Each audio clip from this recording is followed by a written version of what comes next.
ഒരു ഗ്ലാസ് റവ, 1.5 ഗ്ലാസ് ഇട്ടേക്കാം. ഒരു സ്പൂൺ തൈര്, ഇത് മിക്സിയിലിട്ട് അടിക്കുന്നു. പിന്നെ ആവശ്യത്തിന് ഉപ്പും ചേർത്ത്, സോൾട്ട്. ബൺ ദോശ ഉണ്ടാക്കാനായിട്ട് റവ, കേട്, സോൾട്ട്.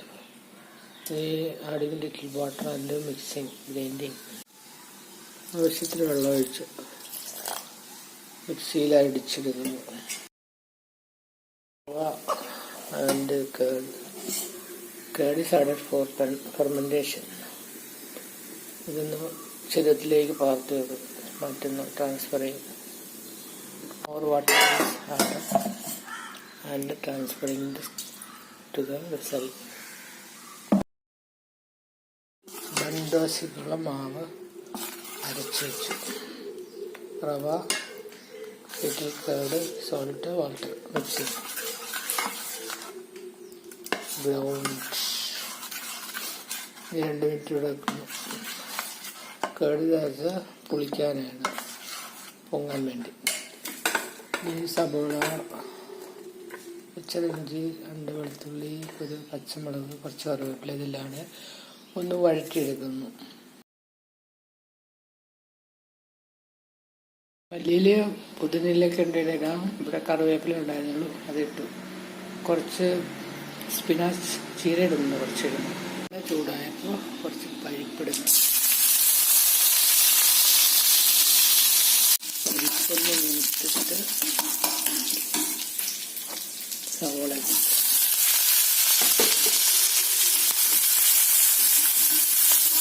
ആവശ്യത്തിന് ഉപ്പിട്ട്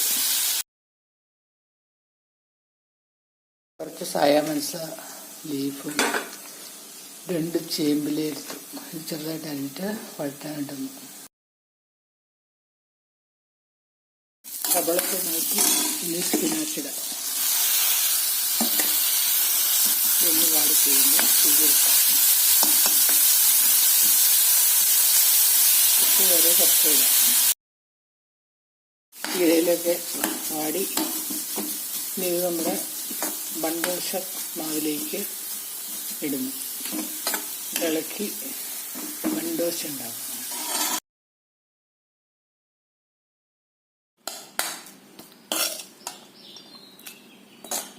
ദോശമാവിലേക്ക് ഇത് വഴറ്റിയതൊക്കെ ഇടുന്നു. മിക്സിങ് ഇളക്കിയിട്ട് ദോശ ചുടാം. ഇതിന് ആവശ്യത്തിന് കൺസിസ്റ്റൻസി ഉണ്ട്.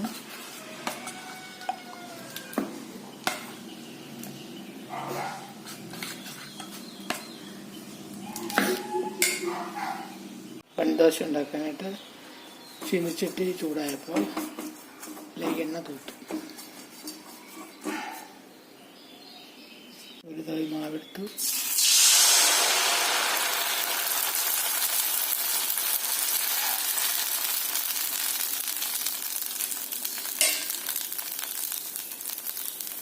ഇതൊന്ന് മൂടി വെക്കാം.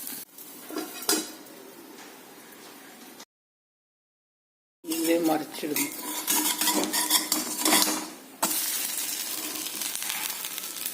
സൈഡ് വഴി കുറച്ച് എണ്ണ ഒഴിക്കും.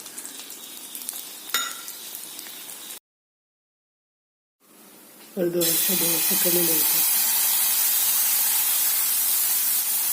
ദോശ ഇതൊന്ന് മൂടി വെക്കാം. വേറൊരു ചെഞ്ചട്ടിയിലും ദോശ ട്രൈ ചെയ്യാം.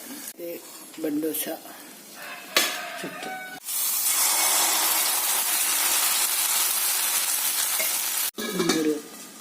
ഇതിൽ നിന്ന് മറിച്ചിടാം. ബണ്ണ് പോലെ പൊങ്ങിയിട്ടില്ല. ദോശക്കല്ലിലേക്ക് ഒഴിച്ച്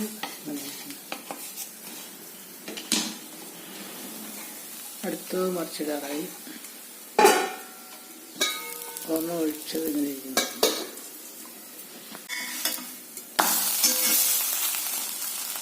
ഇതിലും കുറച്ച് എണ്ണ ഒഴിച്ചു.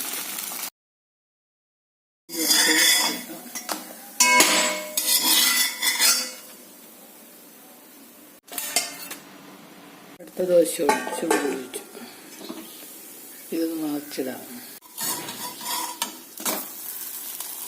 റവ ദോശ ബണ്ണ് പോലെ അത്രയും പൊങ്ങിയിട്ടില്ല. ദോശയെല്ലാം റെഡി. 2, 4, 5 ദോശ കിട്ടി.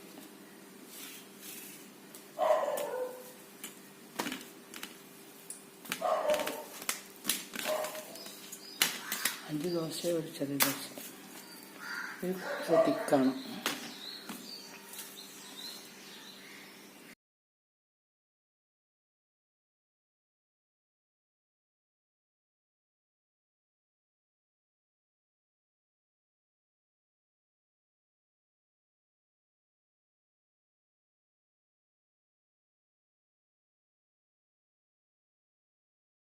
റവ ദോശയും ചമ്മന്തി.